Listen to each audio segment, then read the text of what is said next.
Gracias, Valentina. El siguiente tema me corresponde a mí y vamos a hablar de OCT y angiografía en edema macular diabético. ¿Por qué es importante esto? Porque es una de las primeras causas de baja de visión en México. Ya mencionaba Valentina que después de retinopatía diabética siguen las oclusiones venosas. Entonces vamos a hablar de la primera causa de baja de visión. La primera causa es la retinopatía diabética y la primera causa de baja de visión en retinopatía diabética es el edema macular diabético. Entonces vamos a hablar un poco de lo que podemos encontrar en OCT y angiografía y después el doctor José Luis Guerrero hablará de tratamiento del edema macular diabético. Sabemos que la retinopatía diabética, ya sea proliferativa o no proliferativa, puede cursar con edema macular y el edema macular ser causa de baja de visión. Sabemos que la retinopatía diabética proliferativa produce baja de visión muy severa e incluso ceguera. El edema macular diabético habitualmente por sí solo no produce ceguera, pero es la primera causa de baja de visión. ¿Cuál es la fisiopatología de esto? Pérdida de pericitos en retinopatía diabética, formación de microaneurismas. ¿Qué es un microaneurisma? Es un intento abortivo de las células endoteliales de producir una proliferación. Por lo tanto, tienen paredes anormales. Y como se perdieron pericitos, observen un gran trayecto sin células, también se vuelve anormal el vaso. Tenemos microaneurisma, tenemos pérdida de pericitos, vasos anormales, zonas de cierre capilar, liberación de factor de crecimiento endotelial vascular, hay hipoxia, hay isquemia y esto va a producir liberación de líquido. Entonces, microaneurismas más capilares anormales va a ser lo que nos va a producir el edema macular. ¿Cómo diagnosticamos el edema macular? Hasta hace poco tiempo le decíamos edema macular clínicamente significativo. Y clínicamente significativo quería decir que encontrábamos una zona de engrosamiento de retina en el área central y que cuando encontramos exudados duros es altamente sugestiva que esa área está engrosada. Y luego por clínica queríamos medir cuál era el área de engrosamiento.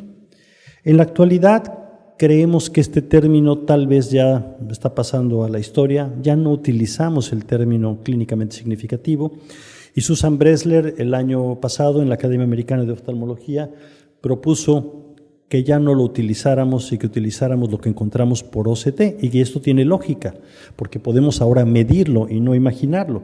Antes decíamos, edema macular clínicamente significativo es un engrosamiento de retina dentro de las 500 micras centrales, con presencia o no de exudados duros adyacentes a la zona de engrosamiento, o un área de engrosamiento mayor de 1000 micras dentro de las 1000 micras centrales. Y era muy subjetivo, porque lo que para mí era edema macular, tal vez para otro médico no era edema macular. ¿Y ahora qué hacemos? Si tenemos una retinopatía diabética y sospechamos, hay grupos de microaneurismas, hay exudados duros, lo que hacemos ahora, tomografía de coherencia óptica, y medir cómo está la retina. Pero además angiografía de retina, para ver cómo están los capilares, dónde hay zonas de cierre capilar y dónde hay áreas de escape. El tratamiento en retinopatía diabética va enfocado a dos cosas. Tratar de inhibir la neovascularización si el paciente tiene una retinopatía proliferativa y tratar de disminuir el escape para que el edema macular no haga que pierdan visión.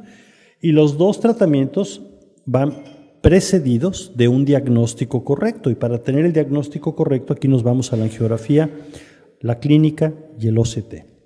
La clínica a veces nos dice, bueno, yo tengo zonas de microaneurismas, tal vez algunas microhemorragias, algunas zonas de exudados duros, pero muy lejanos a la zona central de la mácula. No veo vasos muy anormales, veo algunas hemorragias superiores. Pero la angiografía nos da sorpresas, porque a veces lo que yo pensaba que no estaba tan mal, la angiografía me dice que está mucho más mal de lo que yo pensaba. Y además la angiografía me dice dónde están los principales microaneurismas que están produciendo escape y que probablemente son los más responsables del edema que yo estoy encontrando. El tratamiento va a ir indicado, ya lo mencionará el doctor José Luis Guerrero, a la utilización de antiangiogénicos y a la utilización de láser para intentar controlar el edema. Pero yo ya sé dónde son las zonas de mayor riesgo o mayor peligro de escape. Si yo me regreso a la fotografía clínica, aquí yo no podría saber cuáles son las zonas donde tienen mayor escape, pero la angiografía sí me lo dice. Y no solo eso, me dice dónde hay una proliferación que apenas se vislumbraba por la valoración clínica y tal vez otra de este lado. Vemos otro ejemplo. Polo posterior, de hecho, se ve mucho mejor. Casi no hay exudados duros, uno que otro. Algunos vasos anormales, pero realmente no me dice mucho la clínica. Me voy a la angiografía y la angiografía tampoco me dice mucho. Veo alguno que otro microaneurisma y no veo realmente ningún problema serio. Y si alguien dijera, pues este paciente tiene una retinopatía tan leve, y así se clasificaría tal vez, retinopatía diabética no proliferativa leve y aparentemente sin edema macular. Como mencionaba Valentina en su plática, si nos vamos más a la periferia nos llevamos sorpresas en ese paciente. Tiene extensas zonas de cierre capilar y empieza a haber proliferación. Y estas zonas de cierre capilar van a liberar factor de crecimiento endotelial vascular que por un lado puede producirnos neovasos, pero por otro lado me puede producir hiperpermeabilidad de los capilares en mácula y a la larga edema macular. Entonces la angiografía nos está sirviendo para las dos cosas aquí. Veamos otro ejemplo. Tenemos grupos de exudados duros, ninguno cercano realmente al área macular. ¿Podría decir yo que tiene edema macular? Probablemente sí. La angiografía que me dice, tengo algunos grupos de microaneurismas en el polo posterior y esos microaneurismas tal vez son los responsables de los exudados que estoy viendo. Cuando vemos un exudado duro, pensamos hay microaneurismas o capilares anormales que están liberando constantemente lipoproteínas y que están haciendo que se acumulen dentro de la retina. Y la angiografía me dice dónde están los principales microaneurismas que están produciendo el problema y cuando hablen de tratamiento tendrá que ir dirigido a las zonas de mayor riesgo.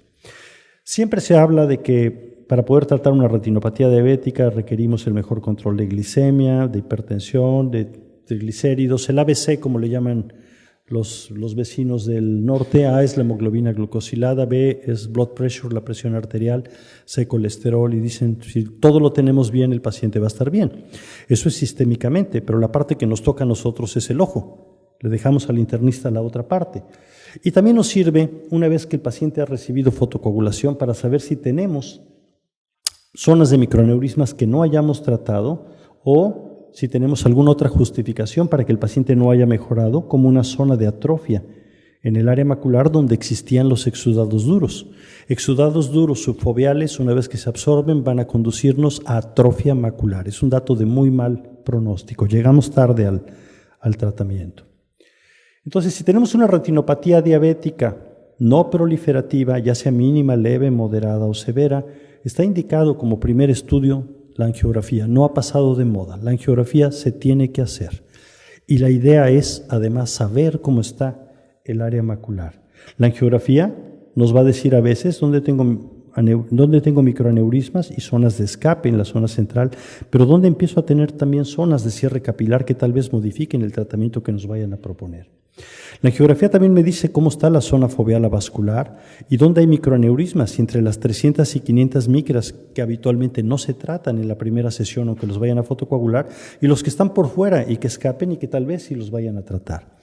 Ya mencionamos la importancia del OCT para valorar esto. Este es un esquema muy interesante del libro de Puliafito. Le tomé una foto porque nosotros somos capaces de identificar probablemente en un muy buen OCT en un paciente joven con medios transparentes, tal vez 7 capas de la retina, tal vez 8. Pero Puliafito identifica las 10 capas de la retina y todavía hace diferenciaciones entre las 10 capas de la retina. Recordemos, buscamos la depresión foveal y estamos acostumbrados a verlas. Vamos a hablar algo de los equipos de OCT que debemos de tener idea. Hay colores, pero esos colores son artificiales. La retina no nos da esos colores están dados por la reflectividad. Cuando nos lo expresan en colores, color rojo implica alta reflectividad, color verde moderada reflectividad, color azul baja reflectividad. Y lo que vemos en rojo, le decimos color caliente, quiere decir que es una zona que probablemente esté más engrosada de lo que debe de estar y que probablemente tenga mayor reflectividad. Y si eso lo aplicamos al mapa retiniano central o al análisis de la retina central, la fóvea la veríamos habitualmente de color azul, el tejido que la rodea ligeramente amarillo y lo que rodea a la zona amarilla de color verde. Y aquí tenemos una retina con un OCT3, no alcanzo a ver, creo que 190 micras de grosor central. Con los equipos nuevos, el el límite normal son 250 micras, con los antiguos entre 200 y 225 micras. Sin embargo, aquí podríamos decir son normales y podemos analizar el grosor en el centro, en la retina superior e inferior central, nasal y temporal central y externa, externa, interna, superior e inferior, de manera que podemos tener una serie de medidas que las tenemos descritas aquí. Pero algo muy fácil de ver, vean el color, vean el mapa les dice mucho. Si yo les muestro vean nada más el del lado izquierdo, el mapa es normal y la depresión foveal es normal, pero vean el del lado derecho, ya no hay depresión foveal. Y vean el mapa, todo esto que veo en rojo yo ya sé que es una retina normal y está engrosada. Aquí tengo 415 micras contra 190, no alcanzo a ver, 190 en el otro ojo. Este es un mapa normal, este es un mapa anormal. Y me está diciendo fácilmente, sin pensar mucho, hasta dónde llega el área de engrosamiento de la retina. Toda esta área está engrosada y tuve pérdida de la depresión foveal. Entonces, ahora puedo decir que tengo edema macular y puedo decir cuánto edema macular tengo. Puedo cuantificar mi edema y esa es una ventaja del OCT. Otro ejemplo, mácula normal y una mácula con un engrosamiento que se va más hacia el sector temporal. Todo lo que vemos en rojo está arriba de valor normal. Y si queremos analizar las cifras, aquí tenemos 345 me parece y creo que 200 en el otro ojo. Hay una diferencia importante. También podemos hacer un comparativo con los valores normales de acuerdo a la edad del paciente, igual que como hacemos en glaucoma, saber si caemos nuestra línea donde debe de caer. Y esto nos da una idea de si tenemos un grosor normal. De manera que esto no solo nos dice si tiene edema macular, sino nos cuantifica el edema, nos dice cuánto edema tengo. Y ese es de donde yo parto para tratar al paciente. Si yo parto de 600 micras, lo voy tratando y la siguiente vez tengo 400 micras, aunque tenga edema voy mejor, voy disminuyendo el edema. Si yo tengo 357 micras y la siguiente vez tengo 600, voy mal, el edema está aumentando. Es decir, puedo cuantificar el edema. ¿Y qué tipo de edema macular podemos encontrar? Voy a mostrar estudios de OCT2, OCT3 y espectral. No importa tanto porque es muy fácil analizarlo aquí. Y yo puedo observar aquí, primero, pérdida de la depresión foveal, lo primero que analizo. Segundo, tengo zonas hiporreflécticas de aspecto quístico múltiples en la zona central de la retina. Entonces yo tengo dos cambios, no hay depresión foveal y zonas hiporreflécticas. Tercero, tengo una zona donde la retina en el área central está despegada. Entonces ya tengo tres anormalidades aquí. Entonces ya puedo clasificar mi edema macular y decir, básicamente es quístico. Y en este caso no tengo depresión foveal y tengo puntos hiperreflécticos intrarretinianos. ¿Qué es esto? Exudados duros o lipídicos intrarretinianos. Entonces puedo decir qué otro componente tiene la retina, aunque no esté viendo la angiografía. Y puedo decir aparte del edema, tengo una membrana epirretiniana, que a veces se asocia en retinopatía diabética, como vamos a ver en los ejemplos de angiografía. O, además de que tengo exudados duros, tengo una adherencia anormal del vitrio que me está produciendo tracción. Entonces aquí tengo un edema combinado, tengo escape, pero además tengo tracción. Y si tengo tracción, ya cambia el tratamiento, porque muy probablemente, digamos, este paciente requiere cirugía para eliminar esa tracción. Entonces el OCT es útil en edema macular para medir el edema, para visualizar la relación del vitrio con la retina y permite hacerme un mapa de la retina y me permite clasificar el edema y me permite dar seguimiento. Si yo nada más tengo una sola zona de retina engrosada, tal vez puedo decir, este es un edema focal.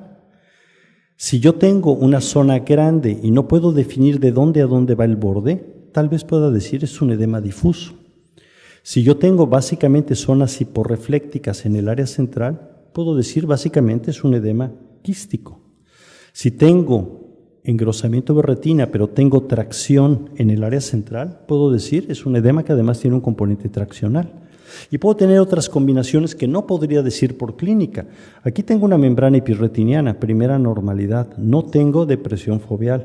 Tengo múltiples quistes en el área central, pero además de eso tengo un desprendimiento de retina seroso en el área central, que por clínica no lo podría diagnosticar, por angiografía tampoco podría. Entonces el OCT me precisa un poco más.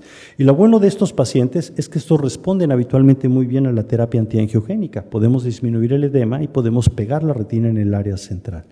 También me permite para el seguimiento, pretratamiento y posttratamiento, ver qué cambios ha habido. Y este paciente que tenía una retina muy engrosada en el centro, después del tratamiento está menos engrosada, pero aparecen puntos hiperreflécticos que no teníamos antes. ¿Y qué significa eso? Se van depositando las lipoproteínas una vez que se va yendo el líquido en la retina y a veces hace que notemos más exudados lipídicos. Y presentemos algunos casos clínicos. Paciente que tiene múltiples microaneurismas. Tiene más microaneurismas en el área central, la visión está en 20/60. Tal vez tiene algunas anormalidades microvasculares intrarretinianas. La angiografía me dice, sí tengo microaneurismas, pero además la zona foveal avascular ya es anormal. Ya me dijo otro dato que la clínica no me había dicho la angiografía. Y si este paciente lo comparara yo como debía ser la zona foveal, tengo una zona foveal irregular y ahí tengo una causa de baja de visión que no va a ser reversible esa causa. Puedo disminuir el edema, pero además tengo lesiones hiporreflécticas de aspecto quístico en el área central. Debe tratarse, pero yo ya partí de un diagnóstico preciso y le puedo explicar al paciente que el pronóstico no es tan bueno como yo creía viendo la fotografía clínica. Entonces el paciente sí va a recibir tratamiento, pero el problema es un poco más delicado. Este es un paciente diabético, pero no tiene retinopatía diabética. El paciente tiene un tumor nasal y fue radiado. Y este paciente fue referido como retinopatía diabética. Y el paciente tiene una gran zona de hiperfluorescencia con un edema macular quístico, vean los pétalos, de tipo petaloide le llamamos, en la zona central y se extiende un poco hacia el sector inferior. Y este paciente tiene exudados duros. O sea, podríamos decir es una retinopatía diabética, pero no es una retinopatía diabética, es una retinopatía por radiación en un paciente diabético. Pero lo que me dice el OCT es donde tengo las grandes áreas de zonas hiporreflécticas, que cuando pasa el OCT por la zona central, puedo decir, también tengo un edema macular importante. Paciente que tiene un edema macular quístico, veo un quiste gigante en la fovea, y eso no es raro observarlo en retinopatía diabética. Veo microhemorragias, microaneurismas, vasos anormales, exudados algodonosos. Si yo hago el OCT y paso por la zona central, veo un engrosamiento importante, pérdida de la depresión foveal, zonas hiporreflécticas de aspecto quístico y el paciente tiene un edema severo. Aquí por clínica puedo decir, tengo microhemorragias, pero tengo un brillo anormal en toda esta zona de la retina. ¿Y qué es eso? Una membrana epirretiniana. Entonces tengo otro componente más que me produce baja de visión. Además del edema macular quístico, tengo esto, una membrana epirretiniana. Y eso convierte el caso en un caso quirúrgico. Ya no voy a pensar de entrada en antiangiogénico, sino tal vez haga una terapia combinada y tal vez el paciente deba ir a cirugía. Pero si yo hago mi corte en este mismo paciente en la zona central, los quistes son más grandes. Entonces tenemos que fijarnos exactamente dónde estuvo hecho el corte. ¿Por qué? Porque si no el seguimiento puede engañarme y pensar que mejoró o que empeoró un paciente si el corte no fue adecuado. También me sirve para seguimiento. Paciente pretratamiento, despegamiento en el área central, zonas hiporreflécticas quísticas, se inyecta, esto es a los 2 meses de que se inyecta antiangiogénico, regresa la depresión foveal, se reabsorben los quistes, pero lo que es clásico, pensar que con 2 o 3 inyecciones se mejoran. El paciente al 6º mes está exactamente igual que como empezamos. La visión se fue para abajo. No existe un tratamiento mágico de 2 o 3 inyecciones, que eso para mí me ha causado un dolor de cabeza. El quitarle la idea del número mágico de las 3 inyecciones. ¿Cuántas veces se inyectan? Ya lo hablará el doctor José Luis Guerrero, las que sean necesarias. Olvídense del número 3. Digan, esta es una terapia a largo plazo. Se llama terapia antiangiogénica, lo que requiera por el tiempo que requiera. En oclusión de vena, en edema macular diabético, en neovascularización subretiniana. Ese número 3 no existe. Ese es el inicio de un tratamiento a largo plazo. Entonces, en retinopatía diabética, solicitar los 2 estudios, angiografía y OCT. Al inicio los 2. Seguimiento, el seguimiento lo hacemos con OCT. No requerimos habitualmente repetir la angiografía a menos de que no concuerde con lo que estamos evolucionando. Ocasionalmente repetimos la angiografía. El OCT confirma el edema, mide el edema, nos mide la respuesta al tratamiento y es ideal para el seguimiento. Gracias.